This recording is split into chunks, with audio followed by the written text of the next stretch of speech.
Hi friends, నా పేరు Rajeshwari. Welcome to Rajeshwari kitchen. ఈరోజు మన రెసిపీ చికెన్ ఫ్రై. ఎలా తయారు చేయాలో చూద్దాం రండి.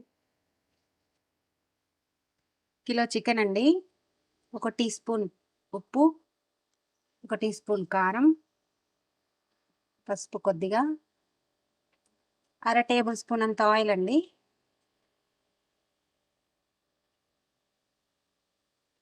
ఒకసారి కలిపి మూత కవర్ చేసి హై ఫ్లేమ్ మీద 3 విజిల్స్ రానియండి. ఇదే నీళ్లు వేయనవసరం లేదు.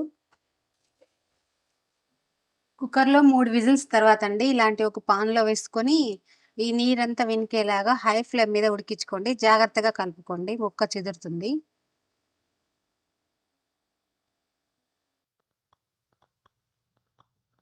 హై ఫ్లేమ్ మీద ఇలా నీరంతా ఇనికిన తర్వాత స్టవ్ ఆఫ్ చేసుకోవాలండి. నెక్స్ట్ ప్రాసెస్ చూద్దాం. ఇలాంటి ఓ ఫ్రైయింగ్ ప్యాన్ తీసుకొని 4 టేబుల్ స్పూన్ల ఆయిల్ వేడి చేసుకోవాలండి. అందులో 1 కప్పు ఉల్లిపాయలు,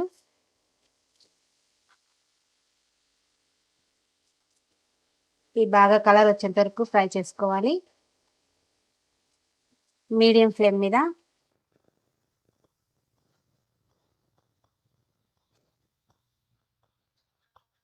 ఉల్లిపాయలు ఇలా ఫ్రై అయిన తర్వాత 1 టీ స్పూన్ అంత అల్లం వెల్లుల్లి అండి.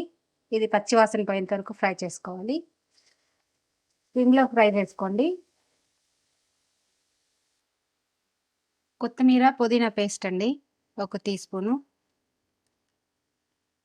ఈ పేస్ట్ని కూడా సిమ్లో ఫ్రై చేసుకోవాలి.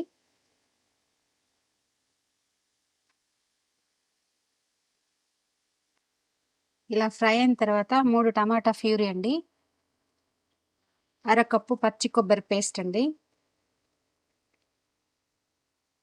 కారం 1.5 టీ స్పూన్ అండి, ధనియా పొడి 1 teaspoon, chicken masala 1 tea spoon.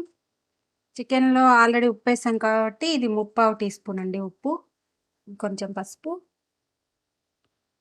1/2 tea spoon జీలకర్ర పొడి అండి.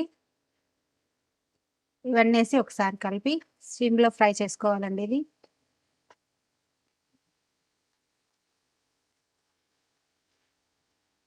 ఇలా నూనె మొత్తం బయటికి వచ్చేలాగా ఈ మసాలా ఫ్రై అవ్వాలండి. ఫ్రై అయిన తర్వాత చికెన్ వేసేయాలండి ఇందులో.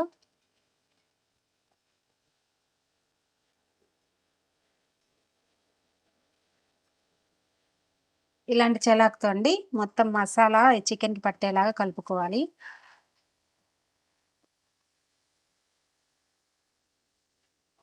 చికెన్ అంతా కలిపిన తర్వాత ఈ టైంలో మీరు ఉప్పు కారం అడ్జస్ట్ చేసుకోవచ్చండి. మసాలా ముక్కకు పట్టేంత వరకు సిమ్లో ఫ్రై చేసుకోవాలండి. మధ్య మధ్యలో కలుపుతూ ఉండండి మెల్లిగా.